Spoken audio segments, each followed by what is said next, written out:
Hey, how's it going everybody? This is Noah Sanford here. Today's video is going to be on how you can get your Merchant Mariner credential, or more commonly known as Captain's License or Six-Pack License. So let's jump right into that. So you want to get your Captain's License. Maybe you decided you want to start a fishing guide business. Maybe you want to start a sightseeing business on your boat. Maybe you just are an experienced boater, you love being out on the water, and you wanted to be a little more official and get licensed through the Coast Guard. Whatever your reasoning is for wanting to get a captain's license, there is some criteria that you're going to have to meet before you can even begin the process. You're going to want to make sure you meet all these requirements first. In order to get your captain's license, there are quite a few requirements that you're going to have to be able to meet the mark on. One of those is going to be being 18 years of age. You are going to have to be a United States citizen. You're going to need at least 360 days total of boating experience, or days and time on the water, 90 of which being in the last 3 years' time. You are going to need to be able to pass a physical exam. You're going to need to be able to pass a drug test. You will need to be CPR and first aid certified. You're going to have to get what's called a TWIC card. We'll get into that in a little bit. And then depending on what state you're on and what you plan on doing, you may or may not need a guide license, and you may or may not also need to be a concessionaire of some sort of national park or something like that. If you meet all those requirements already, perfect, you're good to go. Now it just comes down to money and work. Now, a lot of people get confused on what steps to take first and what order to do things in. I'm going to go ahead and share with you my experience with the entire process, share with you some of the things I did well and some of the things I wish I did a little bit better, and some things that I wish I knew beforehand as well. So hopefully your experience can be faster and smoother than mine was.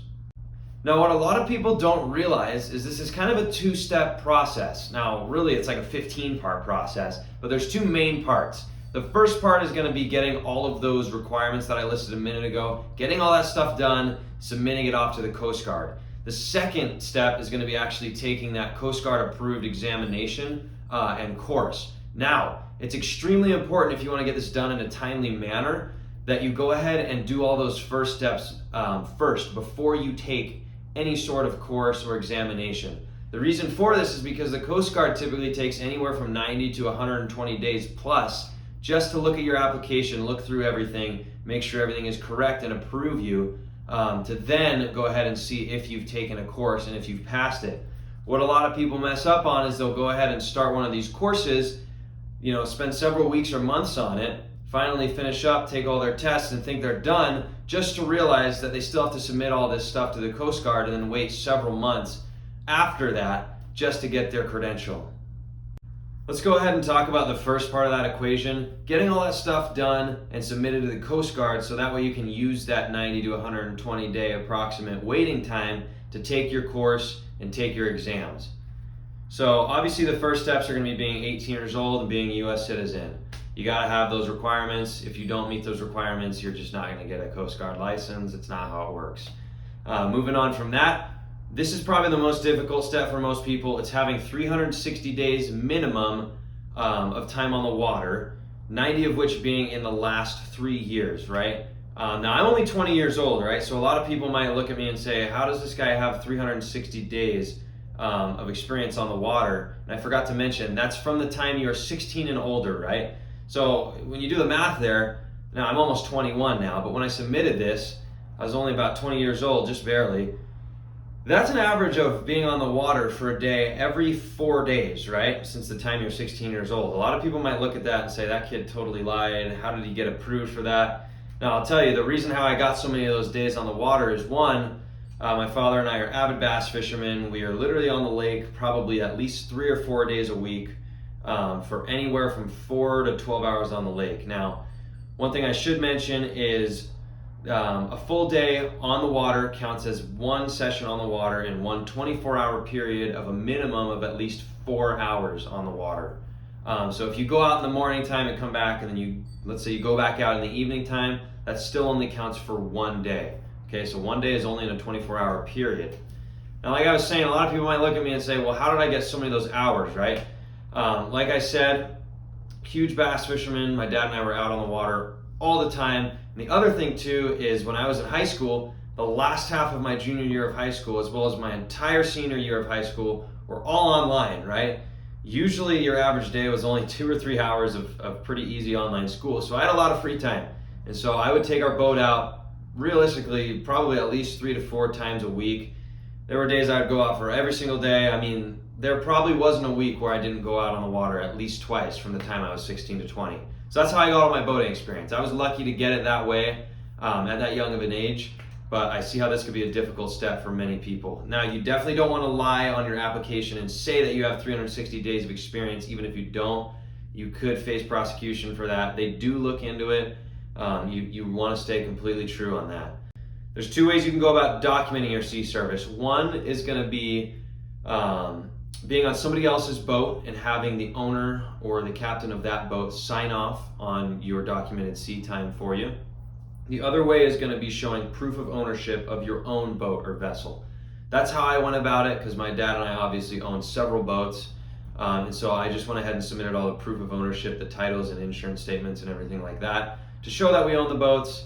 And then you're going to have to fill out a little log on the United States Coast Guard website of all the days. Now, this is approximate, right? They don't expect you to know every single day down to the hour, down to the exact date. It's an approximate list, right? So you can go back and say, okay, March, I probably went out 4 times. In April, I probably went out 6 times. It's basically an honor system, right? Once you have all your boating experience, you are going to need to pass a drug test, and then you're also going to need to get a full physical examination. Once you get those things completed, you can go ahead and move on to your TWIC card. Now, I have that right here. Basically what you do, you can just look up, this is basically a transportation worker identification card. Basically all it is just a little card saying that you are allowed to be in certain places, you know, whether that's near a dock or there are certain restricted places. You can scan your card or put the little chip in. Really, it's just a security thing. Nice thing with this is it actually approves you for TSA pre-check though, anytime you're in the airport, so that's been a little perk to getting that card as well. You can just look up a local place. There's a lot of places who will issue those cards. You go in, you pay them, I think it was like $125. They take your picture and the card shows up in the mail.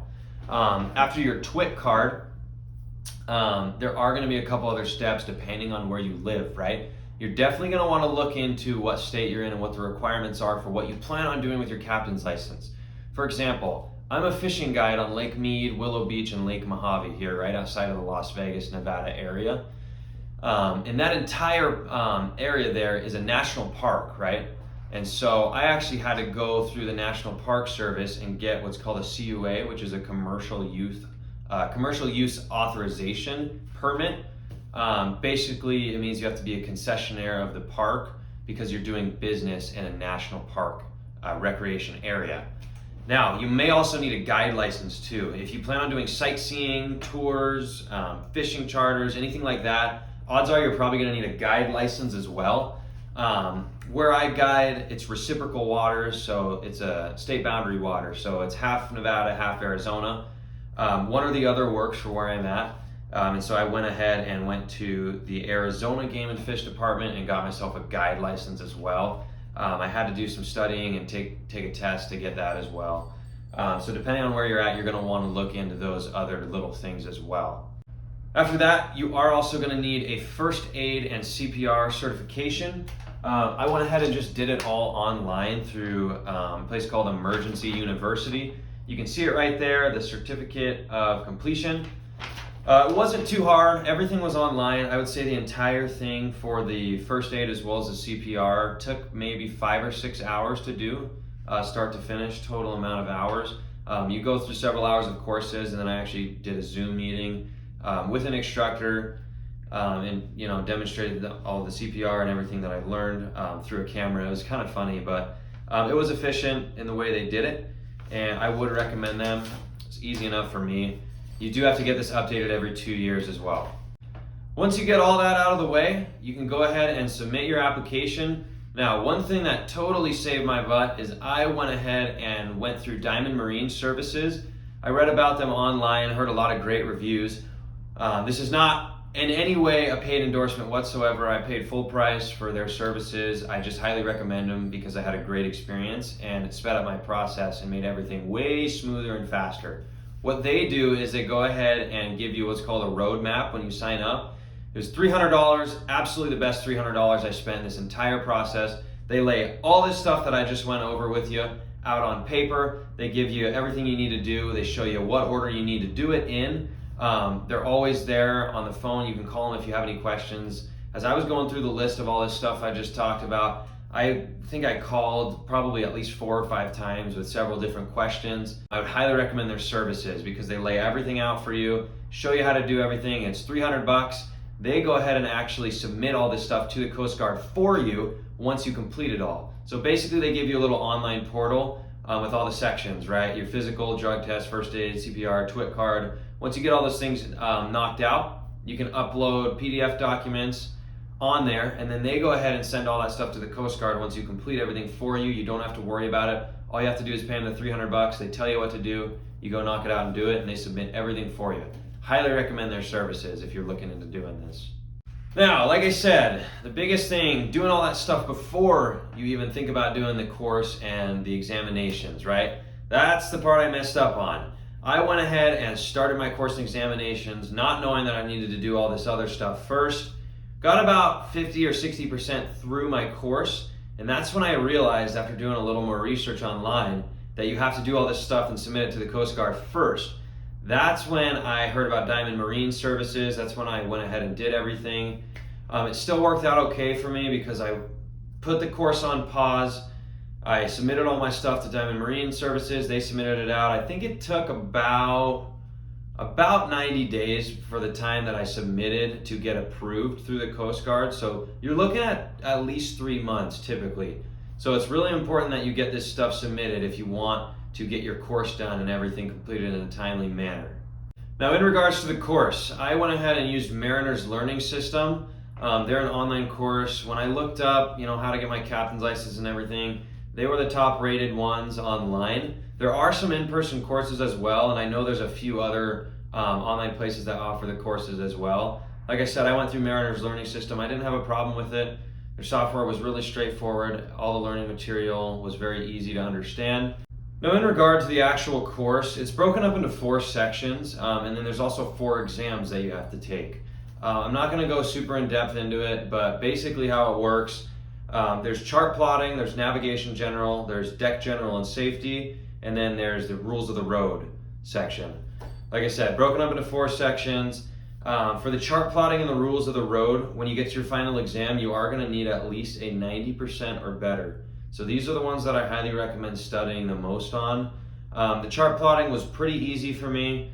It's really just simple math equations. You plug it in, you figure it out. It's really not too advanced. You have your little dividers. You figure out the little sections there. There's a lot of like the distance, speed and time formula type questions. You get your numbers, you plug them in. It's not super hard as long as you can do basic math.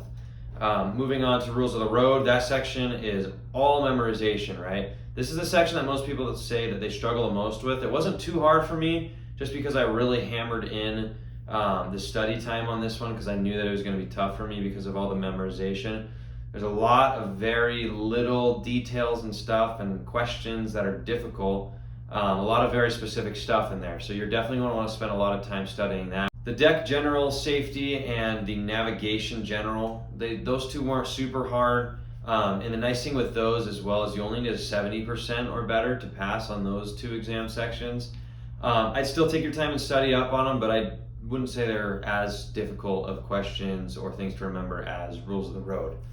Now when it comes to the actual course, right, Mariner's Learning System, super easy to follow. There's little instructional videos. There's online things as well that you can read the entire section. I would definitely recommend acing all the quizzes multiple times before you even think about going to the exams, right? The actual course is going to make you pass all of them with the minimum required score before you move to your exam. But I can't emphasize it enough. You definitely want to make sure you get 100% on every single quiz. When I finished the entire thing, I went back to the very start and pretty much did it all over again, the quizzes again. You're going to want to make sure you ace all those quizzes. I can't tell you enough how important it is. When I got to my actual exam, I did end up passing all 4 of my exams the first try. One of them I just barely passed though. I think it was the rules of the road. I think I got like a 92%. So you really want to make sure that you study those and you study them hard. With Mariner's learning system in specific, you have a year to complete the course after you start it. If you really put your head down and focus, and you give it at least 3 or 4 hours a week, you can realistically get it done in 6 months at that pace. If you really put your head down and you do a couple hours a day, you could probably get it done in 2 or 3 months. I went pretty slow on it. When I started it in August, and I think I finished it in April. So it took me about, what would that be, 8 months to finish. But that's because I was really only doing a couple hours a week. I wasn't going super hard until the last month or two before I took the exam. That's really when I locked in and started to focus and take everything more seriously when I was getting ready to take those exams. Once you complete all of those 4 exams and you get a passing score on each one of them, Mariner's Learning System is going to issue you this little diploma here. Right there you can see Diploma Operator of Uninspected Passenger Vessels. Once you have that, if you go through Diamond Marine Services, like I said, all you got to do is upload this thing on their portal. They're going to send it to the Coast Guard for you. Coast Guard is then going to see that you took an approved course and passed, and a week or 2 later, depending on how long your mail is going to take, you're going to get that Merchant Mariner credential. And there you have it. That's how you get your 6-pack license, guys. As always, if you have any questions, go ahead and leave them down in the comments. I will respond to you. Consider liking and subscribing this video as well if this helped you out. We do a lot of fishing content here on the channel. Teaching people how to fish. We love doing instructional videos, on the water videos, how-to videos, all that kind of stuff. If you're interested in boating, fishing, anything water related, consider subscribing. All right, guys, Noah Sanford here. That's going to do it for today. We'll see you in the next one.